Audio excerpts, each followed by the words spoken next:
The blackness tore open without warning. From the edge of interstellar silence, the vanguard spear of the Zevakari hegemony surged into the solar system, its leading dreadnoughts like drifting cities of obsidian and silver, haloed in cascading ion trails. Behind them followed tens of thousands of ships, warships, carriers, drone barges, mobile foundries, data cores, each one gleaming with the pride of a civilization that had bent a dozen star clusters to its will. At the center, looming like a god altar, was the flagship Vile Threx, a beast of 5 kilometers, encased in hexagonal plating that pulsed with inner violet light.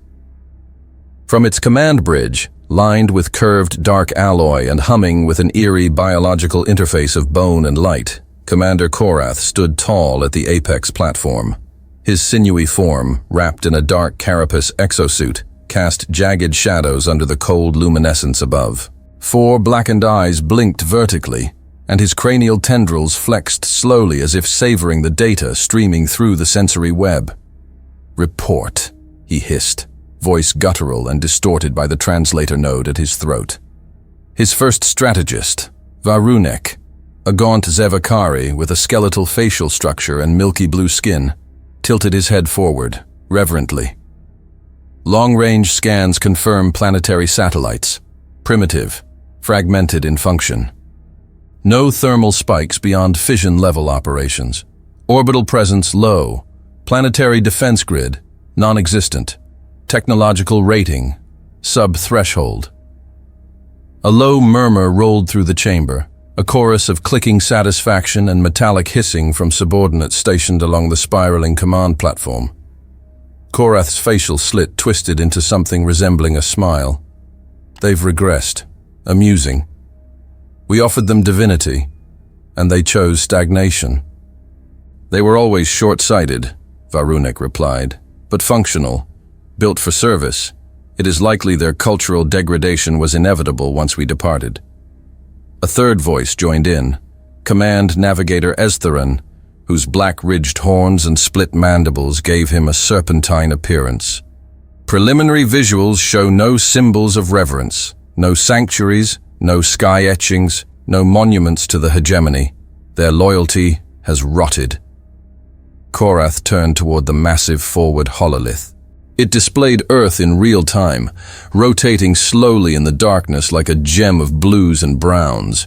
Around it orbited a handful of aged stations, barely held together by mechanical welds and solar plates. Trivial constructs, a thin shell around a soft core. "They forgot us," Korath said, his voice heavier now. "But they will remember. The breath we gave them was not meant for freedom. It was to serve the will of Veluth, supreme mind of the eternal hegemony." He straightened his posture, towering above his officers. "Initiate planetary approach sequence. Begin synchronization. We will descend upon them not as tyrants, but as deities reclaiming what is owed."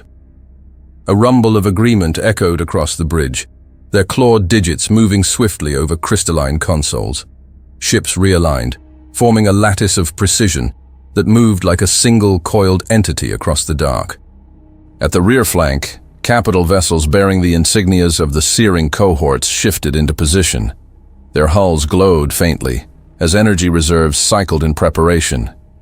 Even the silent drone hosts, compact cubes housing millions of hunter constructs, began humming low tones across the spectrum. Machine songs of conquest. Korath stared at the planet, his pupils narrowing. "We will not ask. We will take. This system belongs to us. Humanity is a seed we planted. Now we reap." A low chuckle came from Varunek. "Will they bow, or will they resist?" "If they resist," Korath said, eyes darkening, "we remind them what it means to defy the divine."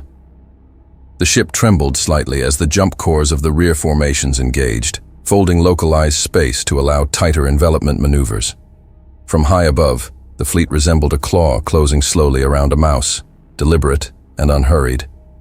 "They look peaceful," Eztheran mused, scanning visuals of Earth cities. Their kind walk, unaware. No panicked evacuations. No planetary defense activations. They remain passive. Oblivious, Korath said. The perfect flock. Or unworthy, Varunek added quietly. The remark was left unanswered. The Vial Threx continued its slow descent toward Earth's orbit, accompanied by 5 auxiliary dreadnoughts and a legion of strike cruisers. Each vessel's surface flickered with silent updates, updating formation shifts, energy output calibrations, and terraforming protocol reviews, standard procedures for reassimilation campaigns. The hegemony had done this countless times. Korath had done this countless times. Systems were reclaimed, races corrected, and order restored. There had never been a complication, never on a world they had personally shaped. Behind him, a smaller Zevakari, communications officer Talrex, spoke. Transmission buoys have been deployed. Linguistic protocol syncing in progress. Initial contact message drafted and awaiting your approval. No message yet, Korath ordered, stepping forward to the edge of the viewing platform. Let them see us. Let their ancestral fear awaken beneath the skin. The silence returned, this time more reverent than before. For the next hour, the entire hegemony fleet continued its coordinated drift into high orbit, circling the moon's shadow. Patrol wings deployed to survey nearby planetary bodies, standard sweeps, data gathering for future annexation, but all secondary. Earth was the prize. We expected more, Varunek said again, almost absently, his gaze locked on the stream of human life moving across continents. Where are their weapons? Their fleets? Perhaps, Korath replied. They waited for our return. Perhaps this quiet is submission. As Tharan narrowed his gaze.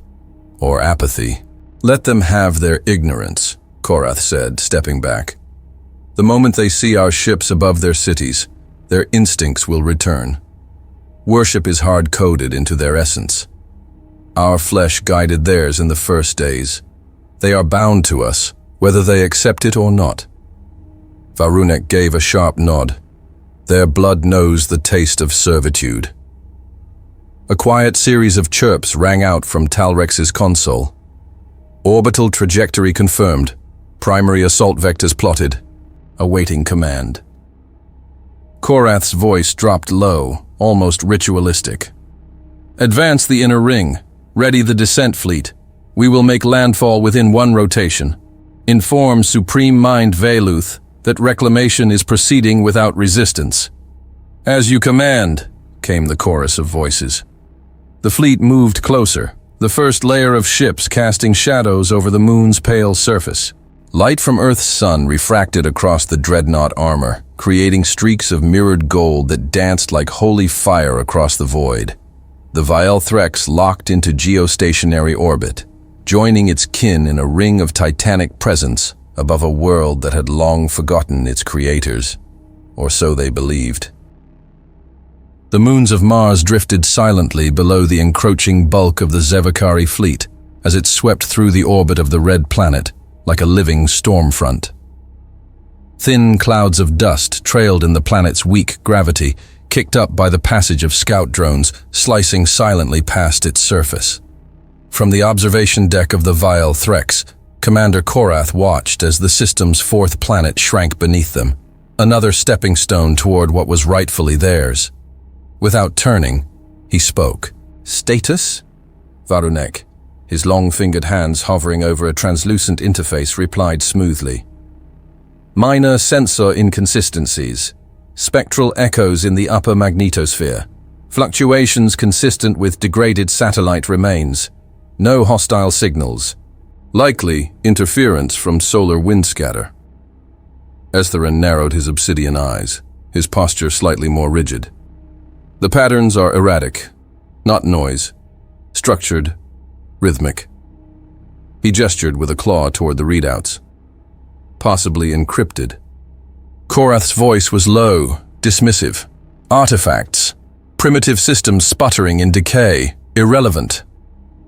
Despite Estharin's continued focus on the data, no further objection came. The fleet pressed on. As the final ships crossed Mars' orbital path, the curvature of Earth's moon rose like a blade on the horizon.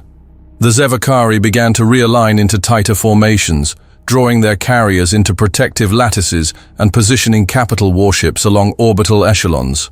The Veil Threx descended into a dominant perch above the lunar arc, supported by sister vessels Valdrax, Kelzun, and Threx-Kar. Then, without warning, the bridge lighting dimmed. A sharp tone pulsed through the command chamber, neutral in pitch, but unmistakably foreign. It wasn't one of theirs. A new voice came through every auditory channel simultaneously. Calm, composed, stripped of affect. It was male, Terran, and surgically precise. "This is Admiral Paul Rogers of the Terran Defense Assembly. State your purpose and turn back immediately. You are not welcome here." The silence that followed was crushing. For a moment, no one on the bridge moved. It wasn't the content of the message that disturbed them. It was the tone. There was no fear, no awe, no reverence. The voice wasn't pleading. It wasn't warning. It was stating a fact, like gravity, or the inevitability of death.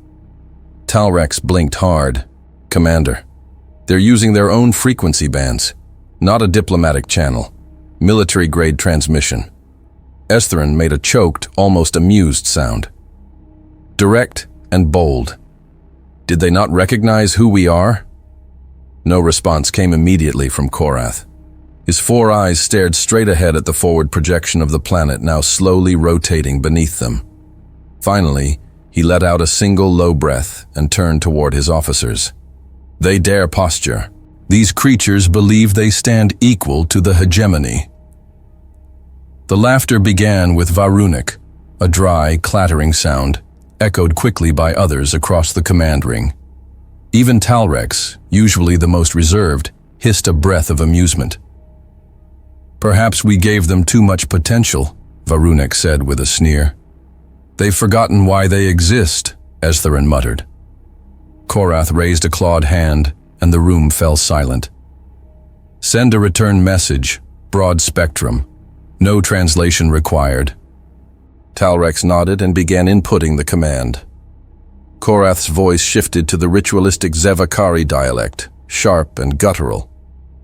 "We are the flame that birthed you. We are the architects of your minds. Your silence has been misread as arrogance. Your delay as defiance. You will kneel before the blood that formed you.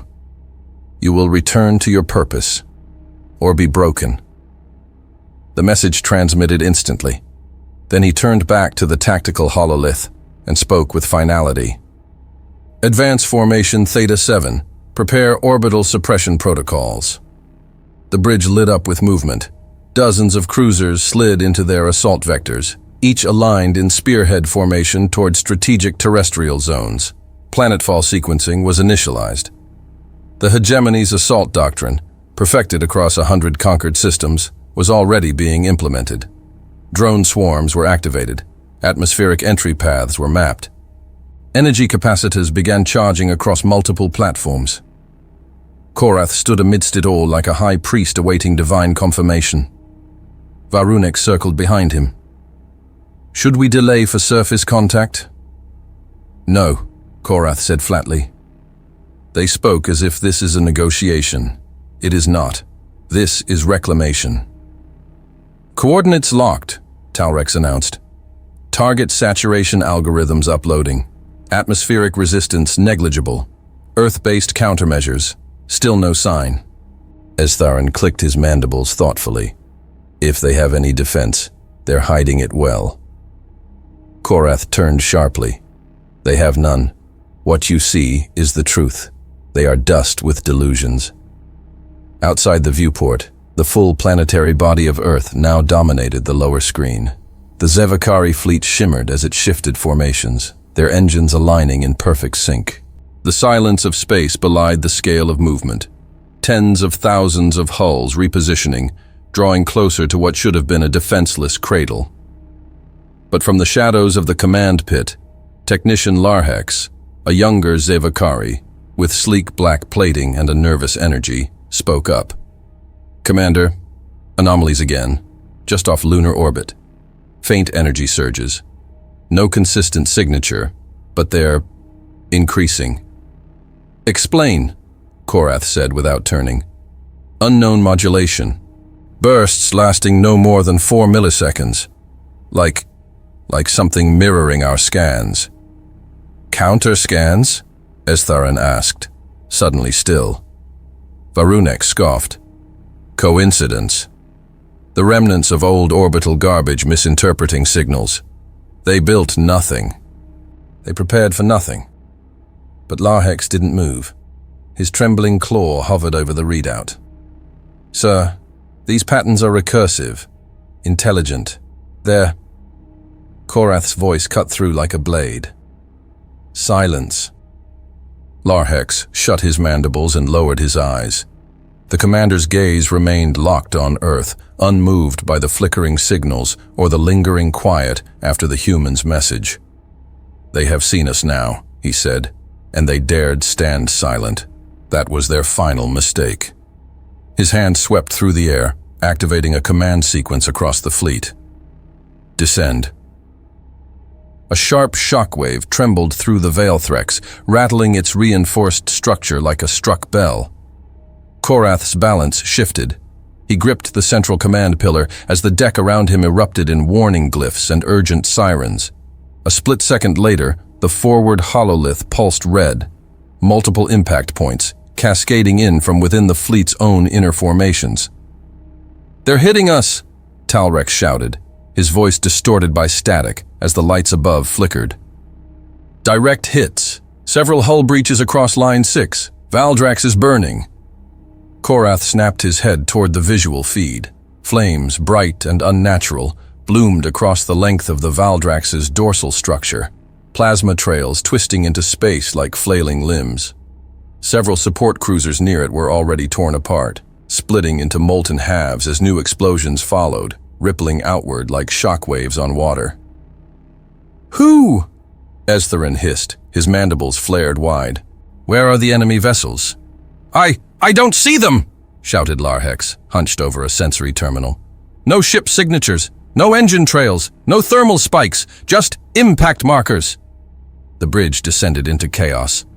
Officers shouted over one another, scrambling to interpret dozens of simultaneous data bursts.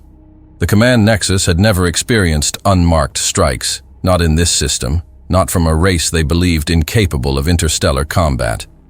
"They're ghosts!" Varunek growled, his eyes flashing. "This is impossible." Another wave of concussive blasts rocked the fleet's midsection. The Threxcar, one of their deep-range artillery carriers, vanished in a blinding flash. No warning. One frame it was there, its ion array glowing violet. The next, only debris, atomized across a kilometer of void. "Signal disruption field spreading," Larhex called out. "Targeting systems are degrading. Half our weapons are cycling without targets." Korath slammed his fist into the armrest beside him. "This isn't a frontal assault. It's a coordinated ambush." "They baited us," Varunek muttered, stunned. "They knew we'd see nothing, knew we'd believe them primitive." "Source those attack vectors," Korath roared. "Give me a target!" Talrex's eyes widened at his console. "Sir, we're tracing some of the fire back to Martian orbit, near the equator. No emissions before the attack, cloaked emplacement." "Mar?" Estharan leaned over. "They built under our feet, under our sensors." Another alert bloomed across the hololith, then another and another. Dozens of red markers blinked into existence. "Saturn's rings," Larhex choked out. "Confirming launch signatures. Multiple, not ships, rail platforms disguised as rock formations." "High-velocity slugs at relativistic speeds," Varunek added. "They're punching through our armor like it's hull paper." "Dozens of coordinated fire lines from inside the belt," Estharan confirmed grimly. "Even some from asteroids. Gods of the void, they've militarized the entire system." A moment passed. Then 32 cruisers in Wing 7 were annihilated at once. targeted from 3 converging angles, their hulls cut apart before their point defense systems could register the threat. Korath stared at the carnage blooming across the hololith. Fractals of destruction, blooming in organized, beautiful precision. It wasn't war, it was art. Each impact perfectly timed, tactically placed, designed not just to kill, but to sever chains of command, to shred supply links, to isolate capital assets. "They've been preparing," he said, his voice low, cold. "All this time, they've been watching." "They never stopped advancing," Va'runek whispered. "We saw what they wanted us to see," Estharan spat bitterly. "They fed us the image of a stagnant world, and we believed it." The intercoms exploded with overlapping reports. Hull breach on Deck 14, loss of atmosphere. Multiple support cruisers down, fleet spine compromised, targeting still blind, enemy units not locking to sensors. Korath's upper limbs tensed, claws flexing. He stepped forward, taking center stage above the command pit, his voice cutting through the storm. "Hold formation. Signal Kelzun and Vrexhal to anchor flanks. Begin triangulated bombardment of known fire origins. Launch pulse arrays. Flush the void. I want every rock, every shadow burned away." "Understood," Talrex replied, his face taut. "Firing solutions compiling, though estimates show 60% likelihood of false positives. They're masking emissions even post-strike." "They want us to waste our volleys," Estharan said, teeth grinding.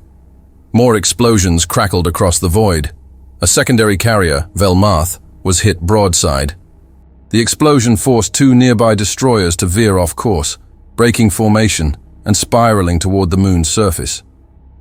"They're bleeding us," Va'runek said flatly. 1/3 of our fleet, gone or crippled." For a brief moment, no one spoke. Even the bridge's ambient hum seemed to retreat. "Commander," Estharan said at last, "we must respond with full deployment. No more formation choreography. Total spread. Seek and purge." Korath's eyes were locked on the void beyond the viewport. Somewhere out there, inside the quiet black, were human eyes, calculating, waiting. They were watching everything.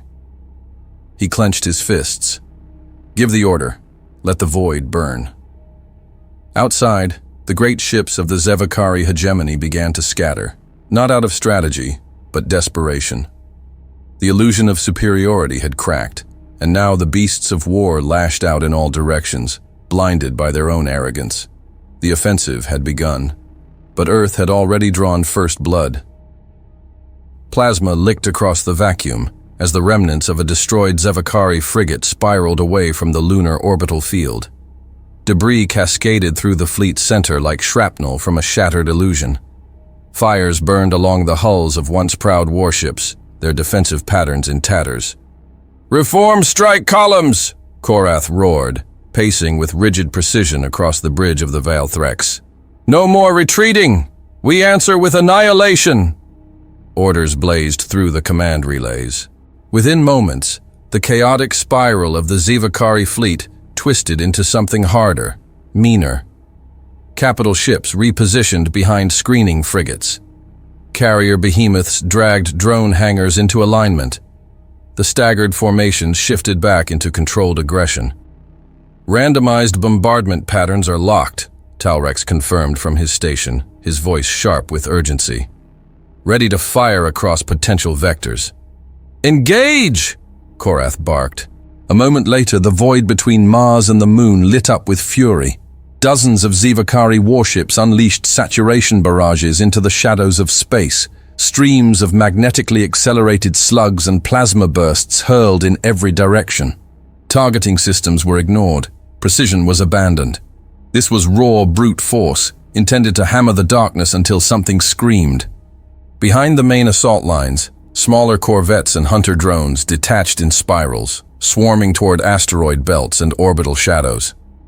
Recon units deployed hundreds of spectral scanning probes, each spinning as they emitted high-frequency pulse sweeps in search of cloaked emissions. Estharan moved beside Korath, watching the map erupt with chaotic movement. We're scattering ourselves thin. We're cornered, Korath replied. There's no elegance in this battle anymore. They don't fight like the hegemony. They strike and vanish. That is not war. It is trickery. Or discipline, Va'runek muttered darkly, standing nearby. The bridge shook again, not from an impact, but from the recoil of a spinal cannon on the Kelzoon, launching a full barrage into the dark side of Earth's moon. Chunks of regolith exploded into space as the weapon bored deep, suspecting hidden fortifications. Confirmed strike on buried structure, Larhex announced, his long fingers dancing over the control panels. Energy spikes, reactor signature, Terran. Good, Korath said. Burn the rest of them out, one by one if we must. Near Saturn, a recon ship under Commander Zareth, a tall Zevakari with dull copper skin and armored sensory ridges along his shoulders, reported visual contact on a small structure embedded in an asteroid. The base was no larger than a grain silo, but bristled with disguised weapon emplacements. The Zevakari squadron fired without hesitation. Plasma torpedoes broke the asteroid apart, engulfing the hidden station in molten rock and dust. More sightings followed. Under the ice crust of Enceladus, nestled in orbit around Phobos, embedded inside what appeared to be derelict mining vessels floating in the Lagrange points.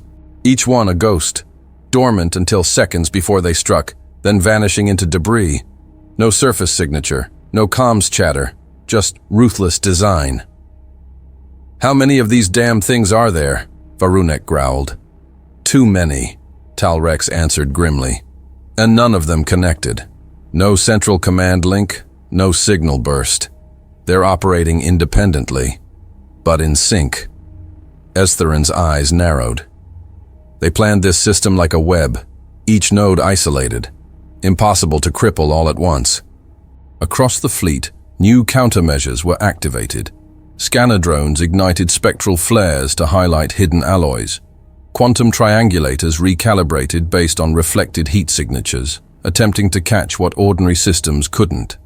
And still, the attacks didn't stop. At the edge of the asteroid field near Jupiter's orbit, 3 Zevakari cruisers were gutted from below by kinetic torpedoes fired from an icy fissure, one that hadn't existed hours before. The humans had moved the ice themselves, cut into it, buried launchers under frozen camouflage, and waited. They've made the entire system a weapon, Estheron said, the bitter truth sinking into every syllable. This isn't defense. This is a hunting ground. A crimson flare lit the corner of the hololith. Korath turned sharply. Javen is down, Talrex reported. Hit from 5 vectors simultaneously. They lost control before ejecting their cores. No survivors. That's 200,000 crew, Va'runek whispered, jaw clenched. Gone. On every front, the Zevakari response was coming up short. Their might was being tested not by overwhelming force, but by calculation. Human strikes were fast and vanishing, appearing where scans showed emptiness, punching through armor at its weakest seams, retreating before retaliation. Larhex called out, "We've identified another base. Outer Belt. It's old, possibly pre-expansion era, but operational. Minimal defenses." "Target it," Korath snapped. "We need to send a message." A strike team of 6 destroyers and 2 torpedo frigates descended on the coordinates. The base, camouflaged as a derelict mining hub, began to transmit a faint data burst, encrypted, indecipherable. No weapons fired, no resistance came. It was empty. By the time the Zevakari ships reached it, the reactor inside had self-immolated. The humans had rigged it as bait. Korath's hand twitched. "They're bleeding us with shadows." Va'runek turned toward him, voice low. "We underestimated them. Again." "No," Korath said, his voice hardening. "We assumed they were stagnant, but they've evolved. Silently. Perfectly." Silence settled for a moment on the bridge. Outside, the remains of the ambush lingered, wreckage drifting, weapon fire still echoing across the vastness. Korath looked down at the tactical screen. 1/3 of his fleet, wiped in minutes. Dozens more vessels damaged. Communications across flanks, breaking under strain, and the enemy was still invisible. Every moment we hesitate, they take another piece, Estherin muttered. Korath exhaled slowly, eyes narrowing. Then we stop waiting. Full system sweep. Every planet, every moon, every drifting stone. Deploy the veil breakers. Release the scent blades. If they hide in darkness, we will light the stars with fire. Yes, Commander, Talrex said. And so the Zevakari hegemony lashed out with fury, casting their wrath across the system, burning the void in blind vengeance. But the humans didn't flinch. They didn't rise. They simply waited in silence, watching as the invaders exhausted themselves. The trap was still only beginning to close. A sharp, blinding pulse streaked from the command spire of the Veil Threx, signaling across every comm channel in the Zevakari war network. "Prepare the World Piercer," Commander Korath ordered, his voice low, reverent. "End this illusion." The bridge went still. Even the hum of ambient systems seemed to pull inward, like the ship itself was holding its breath. The World Piercer was not just a weapon, it was finality incarnate. Forged in the core furnaces of the Kelzari foundries, it had shattered crusts of moons, cracked military planets in two. Its activation had always signaled the collapse of resistance.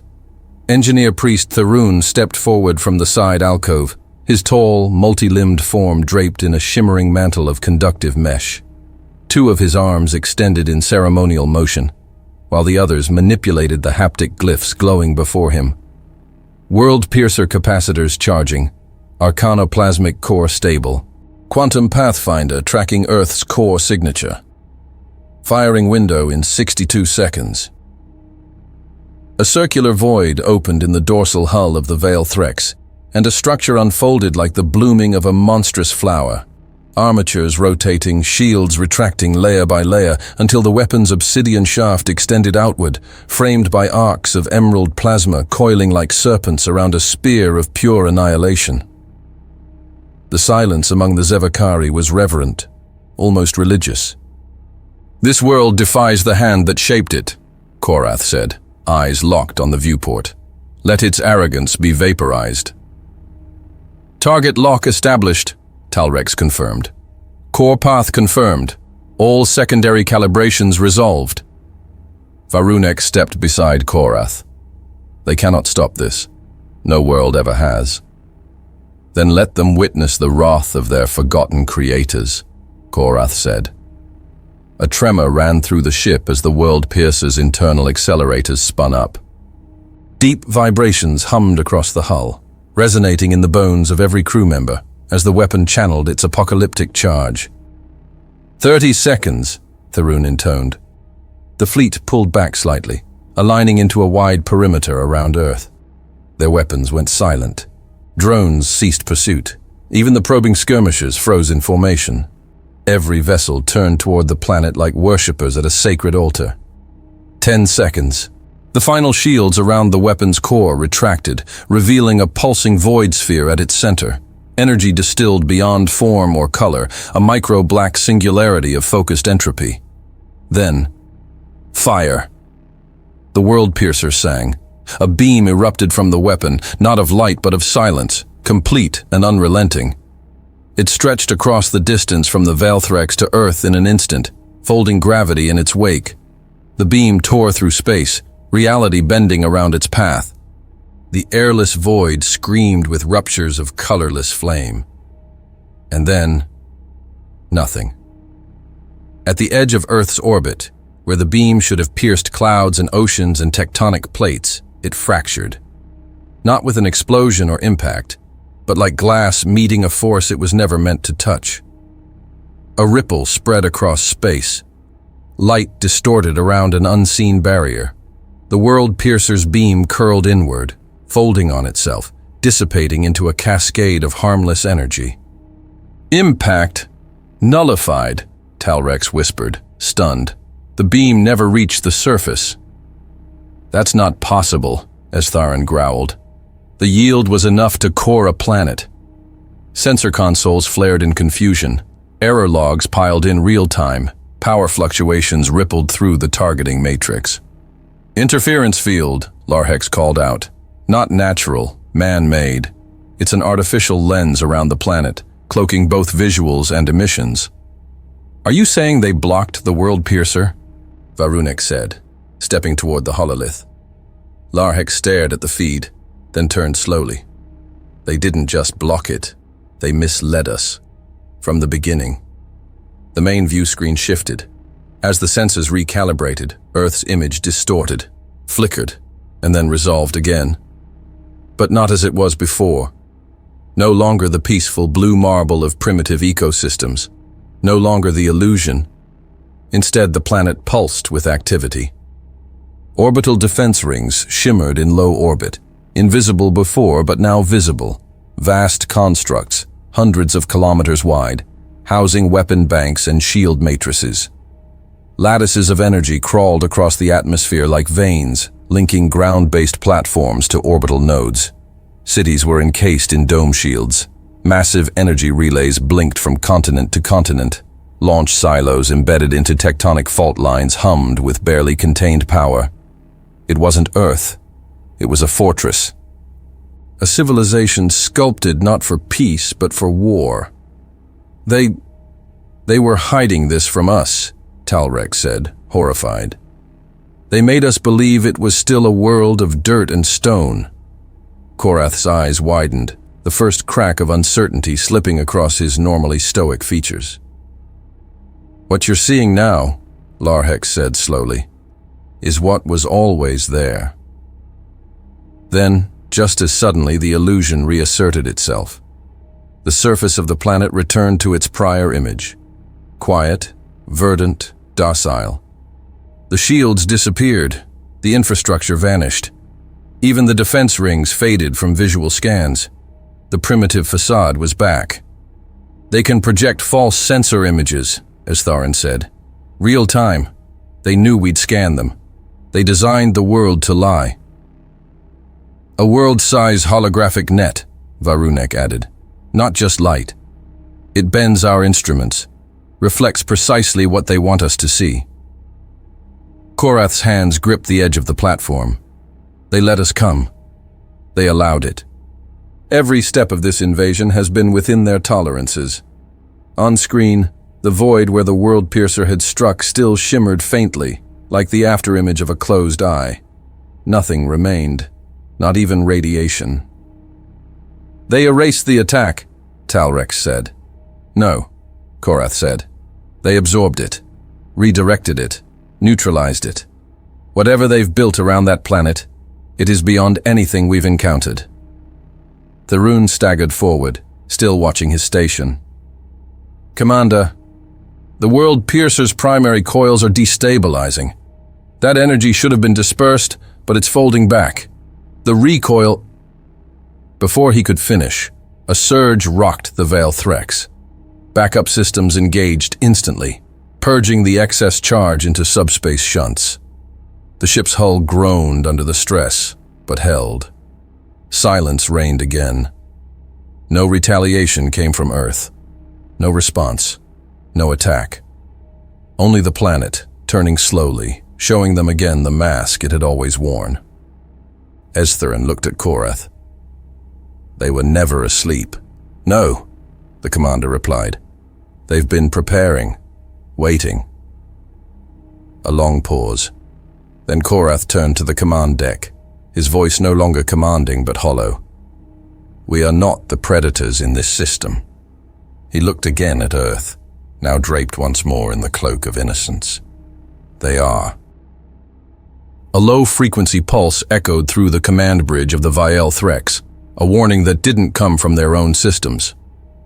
Korath froze mid-step. Across every screen, the image of Earth, still cloaked in the soft illusion of innocence, flickered once more. Then, from beneath the swirling clouds and false projections, the sky tore open. The first of the Terran dreadnoughts breached the upper atmosphere in total silence, not with smoke or flame, but through controlled gravitational bursts, emerging from launch cathedrals buried within continents. They rose on shimmering columns of compressed force, titanic silhouettes casting shadows across the orbital plane.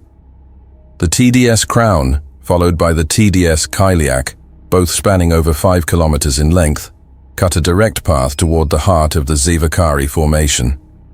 Their hulls were matte black, edged with cold blue light, and their surfaces constantly shimmered, adaptive armor plates realigning by the nanosecond, absorbing and redirecting light, magnetism, and heat. Behind them, smaller carriers, torpedo frigates, and drone platforms flowed outward like an expanding spearhead. From the moon's far side came more. The surface of the lunar rock cracked along vast seams, revealing hidden launch bays.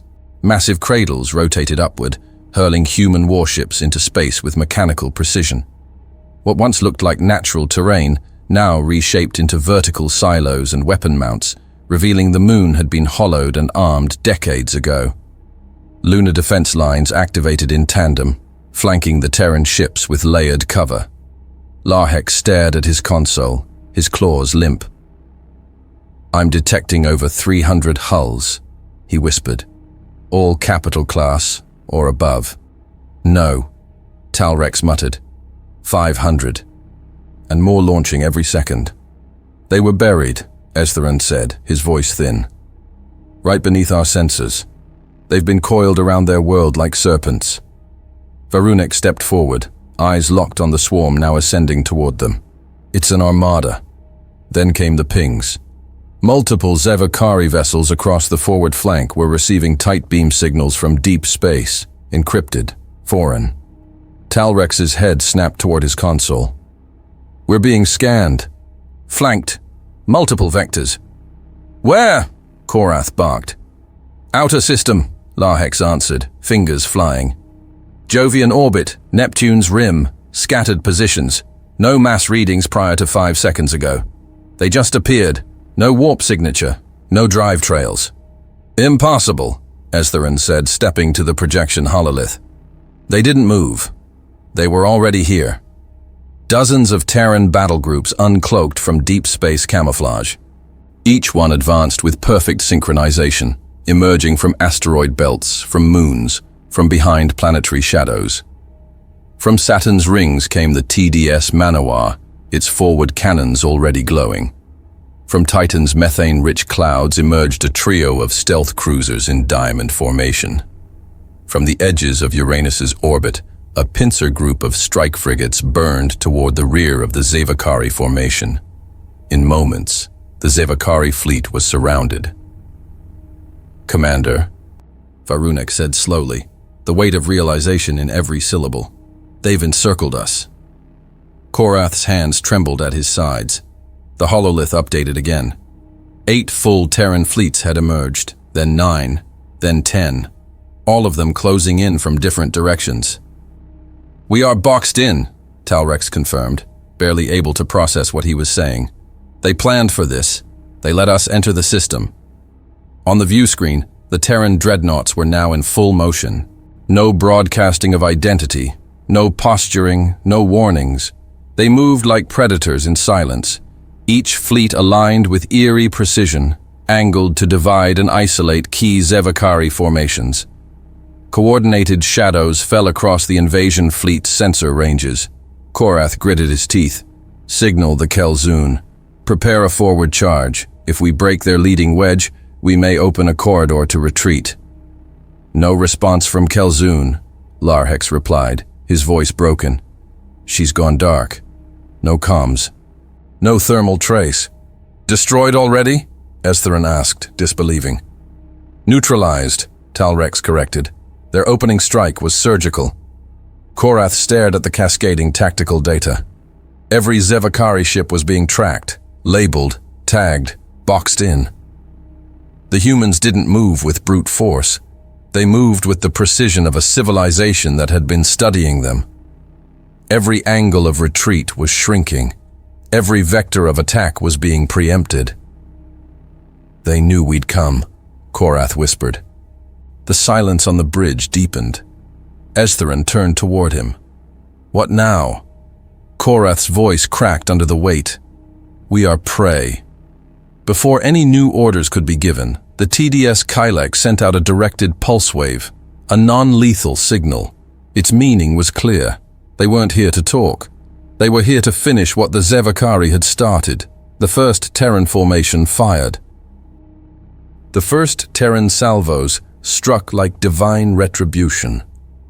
A spear of coordinated fire lanced from the TDS Kaliak, its spinal particle cannon igniting a column of white-blue energy that pierced the Zevakari left flank. 3 alien cruisers, heavily armored, designed for deep system sieges, were cut through cleanly, their cores erupting seconds later in synchronized detonations that bathed the nearby formation in fire. The rest of the Kalak's fleet followed in silence, fanning out in a tight arc. Frigates moved ahead like wolves, their point defense systems neutralizing drone clouds and hunter probes mid-flight. From below their line, human rail platforms anchored in the lunar crust released another wave of tungsten slugs at relativistic speeds. No propulsion signatures, no warning, just instant annihilation as 2 more destroyers disintegrated, sheared in half before alarms could even trigger aboard them. "Right flank collapsing!" Talrex shouted, clawed hands trembling over the command console. "Retreat vectors!" Korath barked, but the command came too late. From the opposite flank, the TDS Manowar advanced, not quickly, but with overwhelming certainty. It was a juggernaut, all mass and calculated destruction, flanked by 4 sub-dreadnoughts in a hammerhead formation. It fired no beam, but rather launched a pulse of gravimetric warheads, implosive projectiles that detonated across a vast zone of effect. Within seconds, over a dozen Zevakari vessels were crushed as space twisted inward, their hulls folding like paper before disappearing in flashes of collapsing matter. A chorus of alert tones screamed across the Vial-Threx's bridge. Varunik leaned heavily against a pillar, 2 of his 4 eyes swelling with fluid, a nervous response his kind hadn't triggered in centuries. "They're tearing us apart with precision," he said. "Every strike breaks a formation, disrupts comms, kills command vessels first. This isn't brute strength. It's execution." Korath's voice was low. "They've studied us." To the rear of the alien fleet, a 3rd Terran group emerged, this one spearheaded by the TDS Crown, flanked by torpedo destroyers in a rotating wheel maneuver. Instead of a head-on strike, the formation veered downward, spiraling beneath the Zevakari defensive perimeter before arcing upward and unleashing a saturation barrage of plasma torpedoes into the central command segment. One after another, core Zevakari ships exploded in bursts of violet and black, their remains tumbling in silence across the void. Firestorms danced between drifting wreckage, casting shadows over the still approaching human fleets. The smell of melting alloy and pressurized plasma seeped through fractured halls aboard surviving Zevakari cruisers. As Tharan steadied himself at his station, mouth clicking in a staccato rhythm of disbelief. "They're everywhere," he muttered. "We can't regroup, can't anchor. They've sliced our cohesion to nothing." The hololith was a nightmare. Where once clean Zevakari formations had held position across orbital lanes, now there was only chaos. Clusters of burning wreckage spun in place, while surviving warships were being herded into kill zones, trapped between human fleets that moved in synchrony, each vector calculated with mathematical precision. "They're not just winning," Talrex said. "They're making an example." On the bridge of the Vial-Threx, silence hung as ship after ship disappeared from the roster. One by one, proud warfleets, legions that had conquered worlds beyond counting, were reduced to blinking red markers and debris clouds. "We've lost more than half," Larhex whispered, "and more fall every second." Varunik didn't answer. He simply watched the destruction unfold. His face had lost all semblance of pride. There was only resignation now. Then, a new signal broke through the tactical cacophony. A focused channel, sharp and clean, carrying one voice. It came through every Zevakari ship at once. "This is Admiral Paul Rogers, commander of the Terran Defense Assembly. You have invaded our system, shed blood, and awakened what you believed extinct." The words were calm, measured, but beneath the control was something unmistakable. Command. You will cease all hostile action and retreat immediately, Rogers said. Any further aggression will result in your complete and irreversible destruction. No boasting, no fury, just finality. For a moment, none of the Zevakari moved. The air on the Vale Threx's bridge was heavy, charged not with defiance but disbelief. They offer us a path to escape, as Theron said.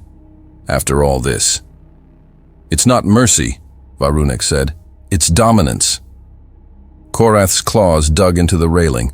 He wanted to speak, wanted to summon some divine retaliation, but there was nothing left. The humans had proven beyond doubt that they were not the subordinates of myth. They were predators, strategists, architects of vengeance wrapped in civility. He looked at the projection of Earth again, still showing its peaceful mask. Behind it was the truth, shielded, armed, and waiting. Korath lowered his head. They've outgrown us, he said quietly. We are the past. Outside, the remaining Zevakari vessels began to drift, engines stuttering as emergency evasions failed. The surviving fragments of a once glorious fleet hung in orbit, like the bones of a leviathan stripped bare. And the humans, they did not press the attack. They simply waited. Flickers of dying systems pulsed across the command bridge of the Vale Threx, casting brief glimmers of red across broken panels, fallen officers, and the trembling hands of survivors. The ship's interior, once a sanctuary of order and command, now stank of scorched alloy and ozone. Alarm tones had ceased, replaced by the far more ominous quiet of a vessel struggling to remain coherent. Korath stood rigid in the command dais, framed against the panoramic viewport, where the skeletal remains of his once glorious fleet drifted without cohesion or purpose. What remained of the Zevakari invasion force was scattered across orbit, some vessels broken and tumbling, others simply powerless, floating in resignation. The Earth, deceptively still below, loomed as the backdrop to the greatest humiliation in the history of the hegemony. He scanned the tactical display. Over 70% of his fleet had been lost. More than half of the remaining ships were crippled, bleeding oxygen, leaking fuel, silent. Command ships, siege platforms, destroyers, drone corps, gone. The World Piercer had been rendered inoperable, its housing now sealed off due to catastrophic feedback. No energy surged through its spinal shaft. It was nothing more than a dead monument to miscalculation. Across the flickering interface, Talrex's gaunt face remained fixed on a small active window. His voice was barely above a whisper. Commander, another transmission. Human origin. Korath said nothing for several seconds. Then, open it. The voice that followed was the same as before, calm, assertive, untouched by cruelty. This is Admiral Paul Rogers of the Terran Defense Assembly, it began. You have seen what we are. You have witnessed our preparation. This is not a request. It is not a warning. The tone sharpened, not with anger, but with an authority that admitted no response. Withdraw from this system. Do not return. Any future presence of Zevakari ships will be treated as a declaration of war. If we detect your kind again, we will not wait. We will come for you. Korath's secondary hands tightened behind his back. His primary claws twitched unconsciously at his sides. He stared forward, not at the transmission, but at the fragments of debris still spinning outside the hull, twisted girders, unrecognizable hull shards, burning wreckage of warships that had never even fired a shot in return. His voice, when it finally came, was strained, quiet. You were made by us, he said. In our image, molded with our will. Your minds, your spark, was seeded by the hegemony. You are not what you believe you are. The silence that followed was deafening. Then, Roger's voice came again, clear and unflinching. No, we weren't made by you. We were lied to, manipulated, deceived. You didn't create us. You only interrupted us. We recovered, and now we've become. There was a pause, sharp and deliberate. If we see you again, it won't be here. It will be there, on your world. We'll be your legacy, but not the way you hoped. We'll stand over your ashes as your rightful heirs. The message ended. There was no repetition, no noise, just the hum of failing systems and the taste of ruin. Korath blinked slowly, his vision clouding slightly as smoke drifted into his eyes from a shattered console nearby. He glanced to his left. Va'runek leaned against a bulkhead, wounded but alive. One side of his carapace was torn open, exposing raw tissue and synthetic musculature beneath. Blood clung to his lower mandibles. Va'runek met his gaze. We underestimated them, at every turn. They were supposed to revere us, Korath murmured. They were made for obedience, devotion. They were made to survive, Va'runek replied, and they learned too well. A dull klaxon warbled from the rear of the bridge. It was no longer a battle alert, just a proximity signal. One of the human fleets had repositioned, not moving in, just reminding them. Talrex's voice cut through the thick silence, distorted and hoarse. We've received pings from every human battle group. They're not advancing. They're holding, watching. They're waiting for us to leave, Estherun said from a corner, his upper limbs resting limp beside him, fingers stained with fluid. Or forcing us to. Larhex, younger, injured, and wide-eyed, whispered from his console. They could destroy us, all of us, right now. They already have, Va'runek said. Everything that mattered. Korath turned his attention back to the tactical projection. The Earth hovered in the center, flanked by the vast Terran armada, Manowar, Kyliak, Crown, and dozens of others. They had ceased firing minutes ago. Their message had already been written in fire and metal. They needed no follow-up. He took a slow breath. Signal the remains of the fleet, he ordered. Break formation. Activate emergency drives. All surviving ships are to fall back from the system. Talrex hesitated. Commander, are you certain? They want us gone, Korath said. We give them that, or they'll take what's left. The order rippled through the broken remnants of the Zavakari fleet. Fractured destroyers, limping carriers, scavenged cruisers, all began slow, ragged burns toward the outer edges of the solar system. Their formation was no longer a structure of discipline, but of exhaustion. The proud geometries of the Zavakari war doctrine had collapsed under the weight of human ingenuity.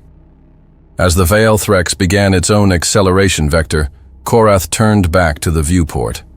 He looked at Earth once more, still so serene, still masked in clouds and green, a lie that had swallowed his empire. They were never what we thought, he said quietly, speaking more to himself than anyone else. Not worshippers, not remnants. Estharun managed to lift his head. What are they? Korath's eyes narrowed. His face, for the first time, showed the weight of something deeper than defeat.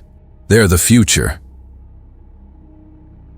As the stars stretched in preparation for the jump, the last image to reach his eyes was the Terran formation holding firm, disciplined, precise, terrifying in its restraint. And then they vanished. Aboard the Veilthrex, hours later, in the silence of deep space, Korath sat alone in the observation chamber, watching his few remaining ships flicker into formation far behind him. The jump engines were primed. They would not stop until they were beyond known Terran space. He spoke aloud, his voice raw, almost a whisper. I thought the humans would be perfect servants. His eyes, still fixed on the screen, slowly widened. But I never imagined they could become this. He leaned forward slightly, his tone bitter with awe. So unpredictable, and so powerful. And behind him, the command lights dimmed as the hegemony fled. Hey, you're still here. That's awesome. Hope you had a great time with the story. Remember to hit the like and subscribe buttons. It really makes a huge difference to the channel. And hey, I've got something else for you. I've chosen another story that I think you'll really enjoy. Just click the card right here, or hit this one to jump into the full playlist. See you in the next one.